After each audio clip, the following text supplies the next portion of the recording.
दादी के रोज़ रोज़ के कलेश की वजह से पापा को घर छोड़कर अलग रहना पड़ा। उस वक्त हम लोगों की स्थिति बहुत ख़राब थी। मेरे पापा कागज़ फैक्ट्री में काम करते थे। सैलरी भी ज़्यादा नहीं थी। हम लोग दादी के साथ रहते थे तो राशन पानी खेतों से पूरा हो जाता था। पापा दिल्ली में कमा रहे थे, हम आगरा के रहने वाले थे। दादी ने जब पापा को अलग कर दिया तो पापा हमें लेकर दिल्ली आ गए। उस वक्त मैं प्राइवेट स्कूल में 8वीं क्लास में पढ़ती थी। लेकिन जब हम दिल्ली आए पापा की इतनी सैलरी नहीं थी कि मुझे प्राइवेट स्कूल में पढ़ाते। पापा ने मुझे सरकारी स्कूल में डाल दिया और मेरे दोनों छोटे भाई को प्राइवेट स्कूल में एडमिशन करवा दिया। दोनों भाई से छोटी एक छोटी बहन और थी। सरकारी स्कूल में मेरा एडमिशन 5वीं क्लास में हो पाया था क्योंकि हमारे पास दिल्ली का कोई प्रूफ नहीं था और ना ही मेरे पास प्राइवेट स्कूल का कोई सर्टिफिकेट था। इसकी वजह से मुझे फिर से 5वीं क्लास से पढ़ना पड़ा था। पापा का हाथ बटाने के लिए मम्मी भी काम पर जाया करती थी। मैं भी सुबह स्कूल जाया करती थी। जब मैं स्कूल से वापस आती तो माँ पास के ही फैक्ट्री में सिलाई का काम करने जाती थी। शाम 8 बजे तक वह घर वापस आती थी और मेरे पापा 9 बजे तक घर आते थे। उस बीच मुझे अपने दोनों भाइयों को स्कूल से लाना पड़ता। उनका स्कूल ड्रेस उतारना, धोना, खाना पीना मुझे ही सब कुछ करना पड़ता था क्योंकि मैं घर में सबसे बड़ी थी। मेरे पापा ने किराए का मकान लिया हुआ था। उसमें सिर्फ हम अकेले ही किराएदार थे। उस मकान के 2 रास्ते थे। मकान के आगे का गली 15 फुट का था। हमारे मकान के पीछे की गली 5 फुट की थी। अधिकतर लोगों के पिछले साइड में अपना कपड़ा धोना, सुखाना, बाथरूम वगैरह ज़्यादा बने हुए थे। मेरे घर के पीछे भी हमारा दरवाज़ा खुलता था जो कि हमारा कमरा होता था। रसोई में खिड़की थी। मेरे रसोई के खिड़की के सामने एक मकान था। उस घर में एक परिवार रहा करता था। उस घर का छोटा लड़का जो मुझे खिड़की में से देखा करता था और हमारा छत भी आमने सामने था तो वह छत पर से भी मुझे खूब देखा करता था। एक दिन मैं अपने भाई की ड्रेस सुखा रही थी, तभी वो छत पर आकर खड़ा हो गया। बस मुझे देखता ही जा रहा था। मुझे वो लड़का बहुत पसंद था। मैं भी चोरी चोरी बार बार नज़रें चुराकर उसको देखा करती थी। उसने अपने छत से एक पर्ची फेंकी। उस पर्ची में लिखा था, तुम बहुत सुंदर हो और मुझे बहुत अच्छी लगती हो। मैं तुम्हें अपने कमरे से भी देखा करता हूँ और जिस दिन तुम्हें नहीं देखता उस दिन मुझे अच्छा नहीं लगता। मैं उस दिन खाना भी नहीं खा पाता। मेरे साथ इतना जुल्म मत किया करो। मैं उसका ये पर्ची पढ़कर खुशी से पागल हो गई थी क्योंकि वह लड़का मुझे भी बहुत पसंद था और चोरी चोरी मैं भी उस लड़के को देखा करती थी। मेरी नज़रों से वह लड़का भी देखने में बहुत खूबसूरत था। उसके जैसा मुझे कोई दिखाई नहीं देता था। मेरी उम्र उस वक्त सिर्फ 16 साल की थी। वह शायद 20-22 साल का होगा क्योंकि वह पूरा जवान मर्द लगता था। मैंने भी उसकी पर्ची पढ़कर उसका जवाब लिखा कि मुझे भी तुम बहुत पसंद हो और मैं भी तुम्हें चोरी चोरी देखती हूँ। तुम बहुत हैंडसम हो। सबसे ज़्यादा तुम्हारे सर के हेयर स्टाइल मुझे बहुत पसंद है। बिल्कुल शाहरुख खान के जैसे लगते हो। शायद शाहरुख खान से भी ज़्यादा हैंडसम हो। जब मैं रसोई में खाना बना रही थी तभी मैंने उस पर्ची को उसे थमाया था। उसने मेरे हाथों को टच करता हुआ वो पर्ची लिया था और मैं बिल्कुल कांप कर रह गई थी। उस दिन से हमारी मोहब्बत की शुरुआत हो गई थी। उसने मेरा प्रपोजल पढ़कर उस रात मुझे छत पर बुलाया था और मैं सबके सोने के बाद उस लड़के से ऊपर छत पर मिलने गई थी। मैं बहुत ही ज़्यादा घबरा रही थी। उसने मेरा हाथ पकड़ा हुआ था। ऐसा लगता था ये पल ख़त्म ही ना हो। इसी तरह हम रोज़ छत पर और कभी गली में मिला करते थे। अब तो मैं जो भी कुछ बनाती उसको ज़रूर खिलाती थी और वो मेरे हाथों का बना खाना खाकर बहुत खुश होता था। कभी मैं उसको स्कूल में बुला लिया करती थी। वह मुझ पर खूब पैसे खर्च करता था, आइसक्रीम खिलाता था, मेरी सहेलियों को भी कुछ न कुछ खिलाता रहता था। मेरी सहेलियाँ कहा करती थी, तुम दोनों की जोड़ी चाँद सूरज जैसी लगती है। एक दिन मम्मी नानी से मिलने चली गई थी। मम्मी को वहाँ 2-3 दिन लगना था। पापा भी नाइट ड्यूटी लग गई थी। मैंने भाई बहनों को सोने के बाद चुपके से उसको अपने घर बुला लिया था। वह भी बहुत खुश हुआ था। मेरे लिए मिठाई लेकर आया था जो मुझे बहुत पसंद थी और मेरे लिए चांदी की अंगूठी भी लाया था। उस रात उसने मुझसे बहुत सारी बातें की, वादा किया कि हम दोनों शादी करेंगे। मुझे भी वो बेहद पसंद था। मैंने भी उससे इस तरह का वादा कर लिया था। मैं तो उसके बिना अपने जीने का भी नहीं सोच सकती थी। उस रात मुझसे मिलने आया तो मुझे गले लगाकर न जाने कितनी देर खड़ा रहा। मुझे भी बड़ा सुकून मिल रहा था। उसके सीने में चिपक कर फिर उसने कहा, क्या मैं तुम्हें चूम सकता हूँ? मैं बहुत शर्मा रही थी। मैंने शर्माते शर्माते अपना सर हाँ में हिलाया। उसने पहले मेरे माथे को चूमा, उसके बाद मेरे गालों को चूमा, उसके बाद मेरे होठों पर आया। मैं उसके ऐसा करने पर बिल्कुल बेबस हो रही थी। मेरा मन भी कर रहा था कि मैं भी जोर से उसे पकड़कर ऐसे ही चूमूं। आखिरकार मैं भी बेबस हुई थी और जब वो मेरे होठों पर आया था मैं भी खुलकर अपने आप को उसके लिए सौंप दिया था। वो मेरे होठों को चूमता रहा, मैं भी उसको होठों पर बरस पड़ी थी। वह सुबह तक बस एक दूसरे को चूमते ही रहे। सुबह जब मंदिर में पूजा आराधना होने लगी वह तुरंत अपने छत पर चला गया। मैं भी उठकर जल्दी से नाश्ता बनाने लगी। अपने बहन भाइयों को तैयार करके स्कूल भेजा। इसी तरह अगली रात भी वो मेरे छत पर मुझसे मिलने के लिए आया था और हम सारी रात एक दूसरे में खोए रहे। माँ 3 दिन के बाद नानी के घर से वापस आई थी। उन्होंने ऐसी बात की मेरे सर पर जैसे आसमान टूट पड़ा था। मैं कुछ भी समझने सोचने की हालत में नहीं थी। उन्होंने कहा, बरका, मेरी सहेली के बेटे से मैं तुम्हारी शादी तय करती है। उसके शादी को 10 साल हो चुके हैं, लेकिन उसकी पत्नी माँ नहीं बन पाई है। मेरी सहेली चाहती है कि मैं तुम्हारी शादी उसके बेटे से कर दूँ, ताकि उसके घर में भी उसके बेटे की औलाद हो जाए। मैं माँ की बातें सुनकर बिल्कुल हैरान रह गई और तुरंत रोने लगी।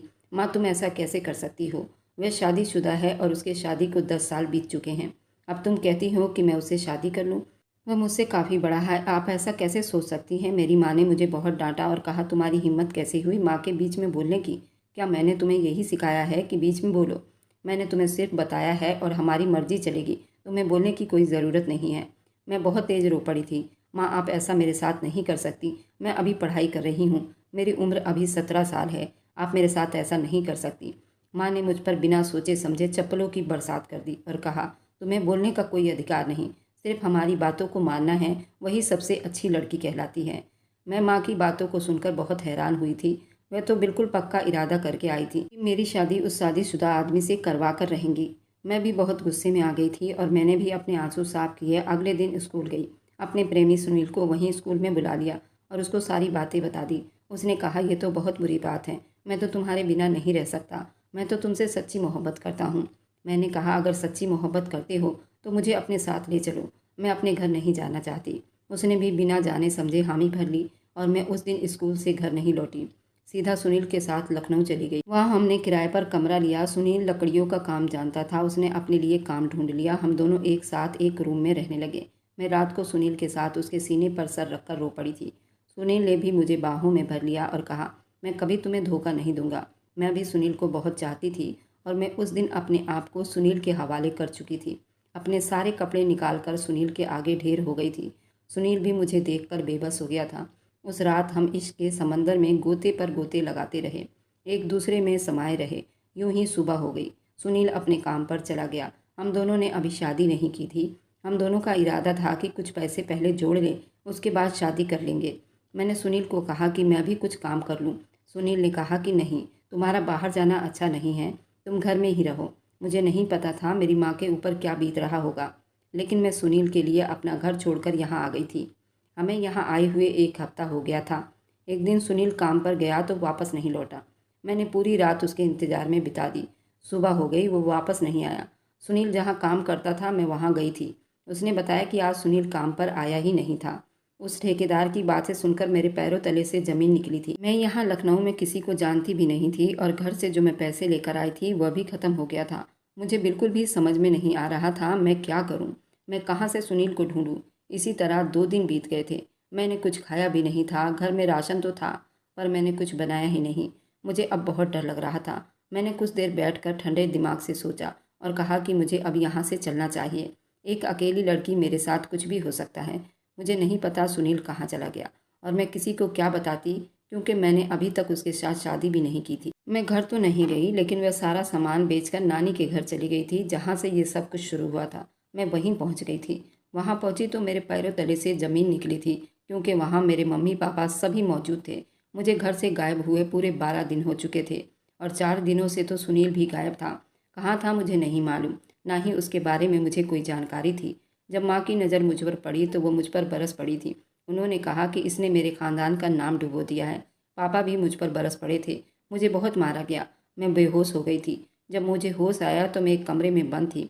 मेरे पूरे शरीर पर नील पड़े थे। माँ ने मुझ पर पानी के छींटे डालकर उठाया और कहा कि जल्दी से इस सब चोट पर दवाई लगाओ और दवाई खाओ, जल्दी से ठीक हो जाओ, 1 हफ्ते के बाद तुम्हारी शादी है। माँ ने मुझे हल्दी में दूध गर्म करके दिया, दवाई दी और मेरे चोट पर मलहम लगाए। मैंने माँ से पूछा, माँ हम दिल्ली कब जाएंगे? माँ ने मुझे घूरती हुई आंखों से देखा और कहा कि नहीं, तुम दिल्ली नहीं जाओगी, तुम अपने ससुराल जाओगी। और हम जिस मकान में रहते थे उस मकान को खाली करके आ गए हैं। अब जहाँ तुम्हारे पापा जॉब करते हैं हम उसी के आसपास रहते हैं। मुझे ये दूसरा सदमा लगा था, क्योंकि अब मैं वहाँ भी नहीं जा सकती थी और ना ही मैं सुनील का पता लगा सकती थी। आखिर सुनील कहाँ गायब हो गया था? क्या सुनील ने मेरा फ़ायदा उठाया था या उसने मुझे धोखा दिया था? मैं ये सब उससे पूछना चाहती थी। आखिर उसने ये सब क्यों किया? लेकिन अफ़सोस मैं ऐसा कुछ भी नहीं कर सकती थी, क्योंकि मैं यहाँ एक कमरे में बंद हो गई थी और 1 हफ़्ते बाद मेरी शादी थी।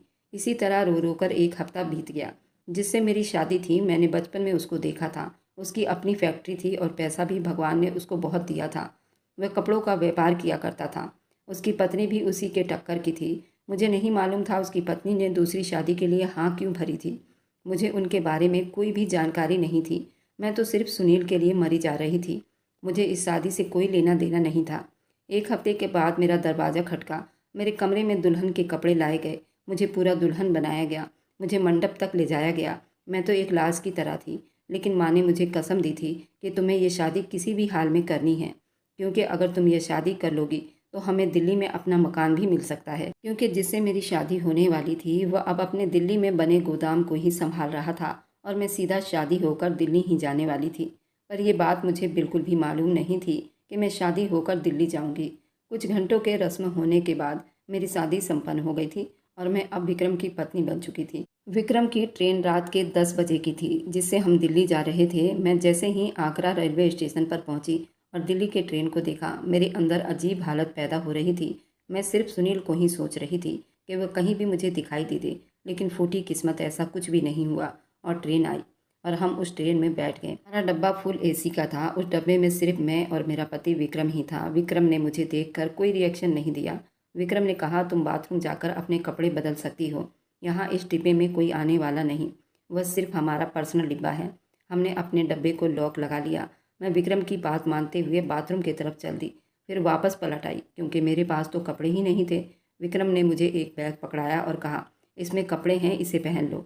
बाथरूम में गई तो वह अजीब से कपड़े थे। मैंने कभी ऐसे कपड़े नहीं देखे थे। उसमें पूरा शरीर ही नजर आ रहा था। मुझे बहुत शर्म आ रही थी। मुझे बाथरूम में घुसे हुए बहुत देर हो गई थी।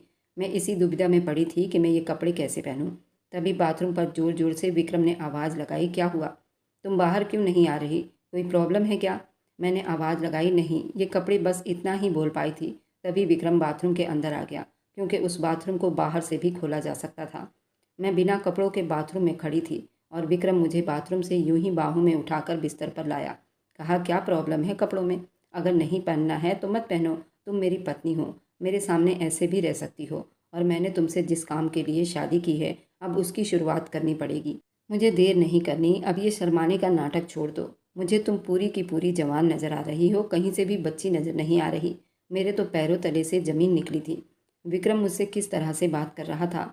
अब मैं बिना कपड़ों के और विक्रम भी बिना कपड़ों के आमने सामने खड़े थे। मेरे पूरे बदन में सनसनी दौड़ रही थी। कुछ ही मिनटों में विक्रम ने मुझे बिल्कुल बेबस कर दिया था, पर मेरी आंखों में तो सिर्फ सुनील समाया था। मेरे साथ क्या हो रहा था मुझे कुछ नहीं मालूम था। मैंने अपना शरीर ढीला छोड़ दिया। वह पूरे 3 घंटे तक मेरे शरीर से चिपका रहा, अपनी आग मिटाता रहा। मुझे कुछ भी होश नहीं था। मेरे साथ क्या हो रहा है? मैं तो एक बेजान लाश बन गई थी। जब दिल्ली पहुंचने वाले थे, विक्रम ने कहा, अपने कपड़े पहन लो और अच्छे से मेकअप कर लो। दिल्ली में चलकर अगला राउंड होगा। दिल्ली के करोल बाग में हम पहुंच चुके थे। यहाँ पर 4 कमरों का फ्लैट था और जो कि बहुत ही खूबसूरत था। काम करने के लिए नौकर थे। मुझे सिर्फ सज संवर कर विक्रम के लिए बैठना था। विक्रम ने कहा कि नहा लो और फ्रेश हो जाओ। उसके बाद नाश्ता बनाने से पहले मेकअप कर लेना, क्योंकि नाश्ते से पहले का एक डोज तुम्हें देना होगा। उसके बाद खाने के बाद, उसके बाद सोने के बाद, बस तुम्हारा बस यही काम है। तुम जल्दी से जल्दी विक्रम के बच्चे को पैदा करो। उसने कहा कि मुझे तुमसे कोई मोहब्बत नहीं, मैंने सिर्फ तुमसे बच्चे के लिए शादी की है और उसके लिए ही तुम्हें काम करना होगा। उसके बाद शायद तुम मुझे कभी नहीं पा सकोगी, क्योंकि मैं अपनी पहली पत्नी से बहुत प्यार करता हूँ और उसको बिना बताए मैंने तुमसे शादी की है। अगर उसे पता चल गया तो मेरा जीना हराम कर देगी। इसलिए तुम्हारी खूबसूरती से और तुमसे मुझे कोई दिलचस्पी नहीं है। हाँ, तुम्हारी माँ मेरी माँ की अच्छी सहेली है, इसलिए मैं तुम्हें बच्चा हो जाने के बाद गाँव में अपनी माँ के पास छोड़ दूंगा और मेरी माँ को ही तुम्हें संभालना होगा। क्योंकि मेरी पहली पत्नी से मेरी माँ की नहीं बनती, तो तुम वहाँ माँ की सेवा करना और मैं अपनी पहली पत्नी के साथ अपने बच्चे को संभाल लूँगा। हाँ, अगर मुझे दूसरा बच्चा चाहिए होगा तो फिर तुम मुझे दोबारा पा सकती हो। दूसरे बच्चे के बाद तो तुम्हारा काम ही खत्म हो जाना है। उसके बाद मैं तुम्हें कभी ना मिलूंगा। इसलिए जो भी करना है अभी कर लो। उसकी बातें सुनकर तो मेरे पैरों तले से जमीन खिसकी थी। ये किस तरह का आदमी है? इसको सिर्फ बच्चा चाहिए। और मुझे तो अभी तक सुनील की बहुत याद आ रही थी। फिर मैंने कहा, ये सारे मर्द एक जैसे होते हैं, इन्हें सिर्फ शरीर चाहिए होता है। सुनील ने भी तो मुझे पूरा 1 हफ्ता इस्तेमाल किया और न जाने कहाँ छुप कर बैठ गया और कभी मुझे ढूंढने की कोशिश ना की। फिर सोचने लगी कि नहीं, ये सब सुनील ने नहीं किया था, ये तो मेरा अपना फैसला था। मैंने अपने आप को सुनील को सौंप दिया था और मैं खुद सुनील के साथ भागी थी। इसमें सुनील की कोई गलती नहीं थी, बस वो क्यों गायब हो गया था मुझे ये पूछना था। वह जिंदा था या मर गया था मुझे ये जानना था। पर यहाँ मैं कैसे उसके बारे में पता लगाती? मैं तो कहीं बाहर भी नहीं जा सकती थी। विक्रम सारा दिन अपने काम में बिजी रहता, रात को घर पर लौटता और उसका कहना था कि जब मैं रात को वापस आऊँ तो तुम बिस्तर में तैयार मिलो। मैं क्या कर सकती थी, मैं ऐसा ही करती थी। जब उसका पूरा मन भर जाता तब वह लेट जाता, सुबह नाश्ता करता, फिर से मेरे साथ शारीरिक संबंध बनाता और अपने गोदाम पर चला जाता। गोदाम कहाँ था मुझे नहीं मालूम था। इसी तरह मुझे अब 3 महीने बीत चुके थे। मुझे उल्टियाँ आनी शुरू हो गई थी। विक्रम मुझे डॉक्टर के पास ले गया। डॉक्टर ने बताया तुम्हारी पत्नी प्रेग्नेंट है। विक्रम का तो खुशी का ठिकाना नहीं था। वो मुझे घर लाया और खुशी के मारे उसने मेरे साथ वह सब किया। विक्रम कहने लगा, अब मुझे तुम्हें ज़्यादा झेलने की ज़रूरत नहीं पड़ेगी। पूरे 9 महीने के बाद शायद तुम मेरी शक्ल भी नहीं देख पाओगी। प्रेग्नेंट होने के बाद विक्रम अब मेरे पास कम ही आता था, पर वो मेरा बहुत ख्याल रखता था, मुझे हमेशा खुश रखता था, मुझे बाहर घुमाने भी ले जाता था। लेकिन मेरे अंदर एक और सवाल पैदा हो रहे थे, क्या ये बच्चा विक्रम का था या फिर सुनील का था? मुझे कुछ मालूम नहीं था, ना ही मुझे कोई सुनील की खबर थी। मुझे रह रहकर सुनील की बहुत याद आ रही थी, क्योंकि विक्रम का कहना था बच्चा हो जाने के बाद मुझे गाँव में छोड़ देगा। मैंने एक दिन विक्रम से कहा, विक्रम, मेरी सहेली का घर यहीं दिल्ली में है, क्या मैं अपनी सहेली से मिलने जा सकती हूँ? विक्रम ने कहा, क्या तुम अकेले जाओगी? तुम अपनी माँ को अपने साथ ले जाना, क्योंकि तुम्हारी माँ भी यहीं दिल्ली में है और वह भी बहुत खुश है क्योंकि तुम अब माँ बनने वाली हो। विक्रम के मुंह से माँ का नाम सुनते ही मुझे बहुत गुस्सा आया था। मैंने कहा, नहीं, मुझे माँ से नहीं मिलना। विक्रम ने कहा, क्यों, तुम्हें अपनी माँ से क्यों नहीं मिलना? मैंने कहा, मैं अभी शादी नहीं करना चाहती थी। माँ ने मेरी ज़बरदस्ती शादी करवाई थी, वह भी एक शादीशुदा आदमी से जो सिर्फ मुझसे बच्चा पैदा करवाने के लिए शादी कर रहा है। विक्रम कुछ नहीं बोला, शायद वह शर्मिंदा हो गया था। कहा, ठीक है, तुम अकेली चली जाना, लेकिन अपने दिमाग में इस तरह के फालतू बातें ना सोचना, बच्चे पर बुरा असर पड़ेगा। तुम्हें खुश रहना है और जाकर तुम अपनी सहेली से मिल सकती हो। मुझे बहुत खुशी हो रही थी। विक्रम ने मुझे कहा था तुम जा सकती हो। मैंने कहा, विक्रम, मैं आज नहीं जाऊंगी, क्योंकि आज तो दोपहर हो चुका है। मैं सुबह निकलूंगी और पूरा दिन अपनी सहेली के साथ रहूंगी, शाम को यहाँ आ जाऊंगी। विक्रम ने कहा, तुम ऐसे ऑटो में नहीं जाओगी, मैं तुम्हारे लिए गाड़ी बुक कर देता हूँ, तुम गाड़ी में चली जाना। मैंने कहा, ठीक है, उसी गाड़ी से वापस आ जाना। मैं बहुत खुश हुई थी, मेरे पास पूरा दिन था और मैं इस पूरे दिन में सुनील को ढूंढने वाली थी। वह कहाँ था और क्यों गायब हुआ था? हम जहाँ किराए पर रहते थे, मैं उस मकान में गई, पर वहाँ ताला लगा हुआ था। पड़ोस में पूछा तो बताया कि ये किराएदार गाँव गए हुए हैं। सुनील उस मकान के पीछे रहता था, लेकिन सुनील का अपना मकान था। मैंने ड्राइवर को कहा कि तुम यहीं गाड़ी में बैठो, मैं पता करके आती हूँ। मेरी सहेली यहाँ रहा करती थी, लेकिन अब यहाँ नहीं है, वो कहाँ है, उसके बारे में थोड़ी जानकारी ले लूँ। ड्राइवर ने गाड़ी साइड में लगा दी और कहा कि तुम जा सकती हो, और कहा, मैं तुम्हारा यहीं इंतजार करूँगा। मैंने कहा, ठीक है। मैं ये कहकर तुरंत पिछली गली में चली गई जहाँ सुनील रहा करता था। सुनील अपने घर में 4 भाई थे। सुनील सबसे बड़ा लड़का था। मैं जब उनके घर में गई, सुनील के बारे में पूछा तो उसकी बड़ी भाभी ने मुझसे सीधे मुंह बात तक ना की। कहा, तुम्हारी शादी हो गई थी, तुम यहाँ क्या करने आई हो? उन्होंने कहा, सुनील की भी शादी हो गई है। मैंने कहा, नहीं भाभी, सुनील शादी कैसे कर सकता है? भाभी ने गुस्से में कहा, क्यों, तुम शादी कर सकती हो, सुनील क्यों नहीं कर सकता शादी? तभी सुनील की माँ नजर आई। मैंने उनका पैर छुआ और कहा, माँ, क्या तुम मुझे बता सकती हो सुनील कहाँ है? मुझे सुनील से मिलना है, मेरे पास टाइम नहीं है, मुझे निकलना भी है, बस मुझे एक बार उससे कुछ पूछना है। उसकी माँ कहने लगी, बेटा, वह घर छोड़कर जा चुका है, वह हमारे साथ नहीं रहता। मैंने कहा, माँ, बस एक बार मुझे बता दीजिए वह कहाँ है। उन्होंने बताया कि वह अपने मझले भाई के साथ मेरठ में रहता है। मैंने कहा, क्या सच में सुनील ने शादी कर ली है? उन्होंने कहा, नहीं, शादी नहीं की है, शादी की वजह से ही वो ये घर छोड़कर चला गया है। मेरी बड़ी बहू चाहती थी कि वह उसकी बहन से शादी करे। मैंने सुना है कि तुम दोनों एक साथ भाग गए थे, क्या तुम दोनों ने शादी नहीं की थी? मैंने कहा, नहीं माँ, हमने शादी नहीं की, शादी करने वाले थे, लेकिन न जाने सुनील कहाँ गायब हो गया और फिर मैंने उसे बहुत ढूंढा, वो मुझे ना मिला, तो मैं बेसहारा हो गई और मैं अपने नानी के घर चली गई। वहाँ मैं ऐसे मुसीबत में फंस गई। मेरी माँ ने वहाँ मेरी शादी करा दी और मैं आज शादीशुदा हूँ। मैंने अपनी सारी बात बता दी। सुनील की माँ ने कहा कि बेटा, मुझे नहीं मालूम कि तुम्हें सुनील छोड़कर क्यों भागा था, लेकिन हाँ, सुनील ने अभी तक शादी नहीं की है, इसी वजह से वो मेरठ चला गया है और वहीं पर रहता है। मैं बिल्कुल परेशान हो गई थी, क्योंकि मैं जिस काम के लिए आई थी सुनील मुझे नहीं मिला था, लेकिन एक अच्छी बात हुई थी कि सुनील का पता चल गया था वह कहाँ पर है। मैंने कहा, क्या माँ आप बता सकती हैं मेरठ में सुनील कहाँ पर है? सुनील की माँ ने कहा कि हाँ, मैं तुम्हें वहाँ के एसटीडी का नंबर दे सकती हूँ। तुम वहाँ फ़ोन मिलाकर सुनील से बात कर लेना, तुम्हें एड्रेस बता देगा, तुम वहाँ जाकर मिल लेना। सुनील की माँ ने मुझे चाय पानी के लिए पूछा था। सुनील की माँ बहुत अच्छी औरत थी, वो मुझे बेटी की तरह चाहती थी, क्योंकि मैं जब भी कुछ अच्छा बनाती थी सुनील के माँ को ले जाकर खिलाती थी और मुझसे वो बहुत खुश रहती थी। मुझे सुनील ने बताया था कि उसकी भाभी की बहन से उसकी शादी तय हुई थी, लेकिन वो मुझसे मोहब्बत करता था, इसी वजह से वह अपनी भाभी की बहन को भाव नहीं देता था। मैंने सुनील की भाभी की बहन को भी देखा था। जब उसके भाभी के बच्चा होने वाला था तो वह अपनी बहन के यहाँ जापा कराने आई थी। सुनील की भाभी की बहन पढ़ी लिखी नहीं थी, अंगूठा छाप थी। सुनील पढ़ा लिखा था और वह ज़्यादा खूबसूरत भी नहीं थी। सुनील उसको पसंद नहीं करता था। सुनील की भाभी की बहन उसे चाहने लगी थी, लेकिन सुनील ने साफ मना कर दिया था कि वह कमला से शादी नहीं करेगा। इसी वजह से भाभी उससे बहुत नाराज़ रहती थी। सुनील मुझे सारी बातें शेयर करता था और सुनील ने मुझसे वादा भी किया था कि वह कभी मुझे अकेला नहीं छोड़ेगा। अब मुझे सुनील की बहुत याद आ रही थी, लेकिन एक अच्छी बात थी कि मुझे सुनील के बारे में पता चल गई थी और उसका नंबर भी मिल गया था। मैंने आंटी के हाथ की चाय पी और वहाँ से चल पड़ी थी। मैं बहुत जल्द अपने फ्लैट में पहुँच चुकी थी। विक्रम शाम को आया था। विक्रम मुझसे पूछने लगा, तुम बहुत जल्दी अपनी सहेली से मिलकर आ गई हो? मैंने कहा, मेरी सहेली ससुराल गई थी तो मैं बस आ गई, मुझे वहाँ क्या काम था जब मेरी सहेली ही नहीं थी। इसी तरह अब मेरा 9वां महीना लगने वाला था और डॉक्टर ने मेरी डिलीवरी की टाइम भी दे दी थी। एक शाम बहुत तेज़ दर्द उठा था। विक्रम मुझे अस्पताल ले गया। माँ भी वहाँ अस्पताल में मुझसे मिलने के लिए आई थी। मैंने अपनी माँ से कोई बात नहीं की। मुझे अपनी माँ से बहुत शिकायत थी। कुछ ही मिनटों के बाद मेरी नॉर्मल डिलीवरी हुई थी। बच्चा बिल्कुल सेहतमंद था, लेकिन बच्चे की शक्ल में मुझे सुनील की शक्ल नज़र आ रही थी। मेरी बिटिया हुई थी। विक्रम बहुत खुश था। उसने मुझे एक पेपर पर साइन करवाया कि ये बच्चा मेरा है और मैं आपको दे रही हूँ, क्योंकि मैं इस बच्चे को नहीं पाल सकती। मुझे भी कुछ खास लगाव नहीं था, क्योंकि विक्रम मुझसे मोहब्बत नहीं करता था। उसे सिर्फ बच्चा चाहिए था और मुझे कहीं से भी सुनील चाहिए था। मैंने अपने दिल पर पत्थर रखकर उस पेपर पर साइन कर दिए।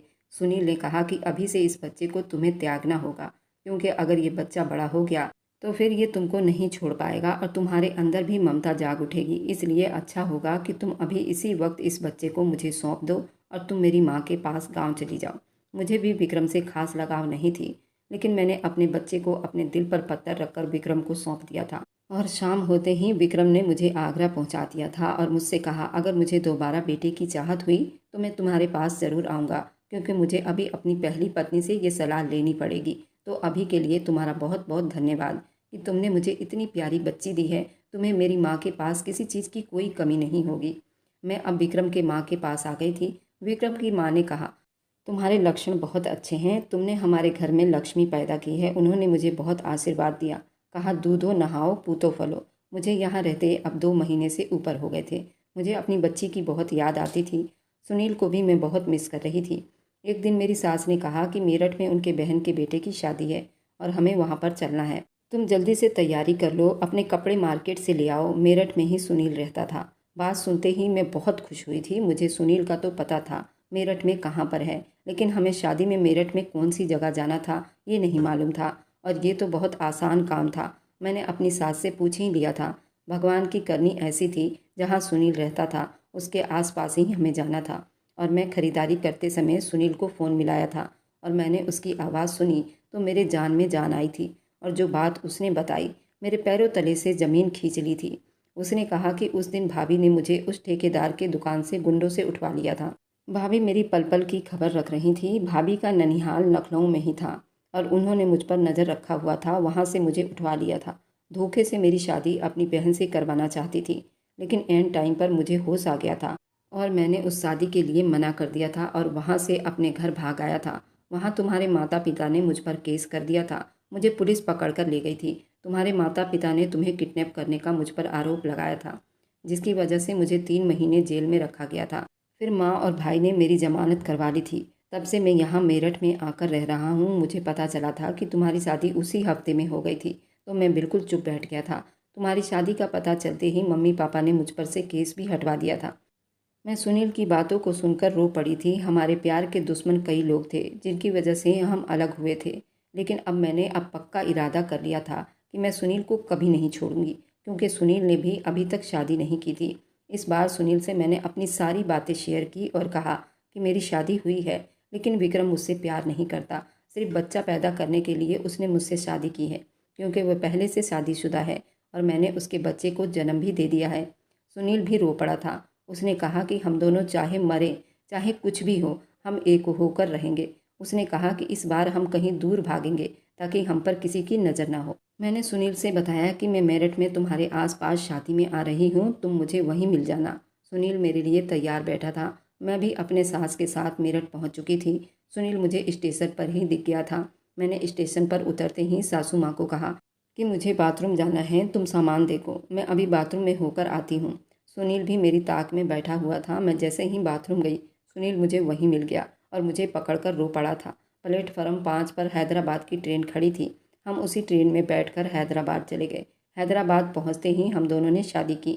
वहां एक किराए का फ्लैट लेकर रहने लगे। अब मैं सुनील के साथ ही काम पर जाती थी और सुनील से कहा, सुनील मैं भी लकड़ी का काम सीखूंगी और तुम्हारे साथ ही काम करूंगी। सुनील को कोई आपत्ति नहीं हुई थी। उसने कहा कि ठीक है, मैं भी तुम्हारे बिना अकेला नहीं रह सकता।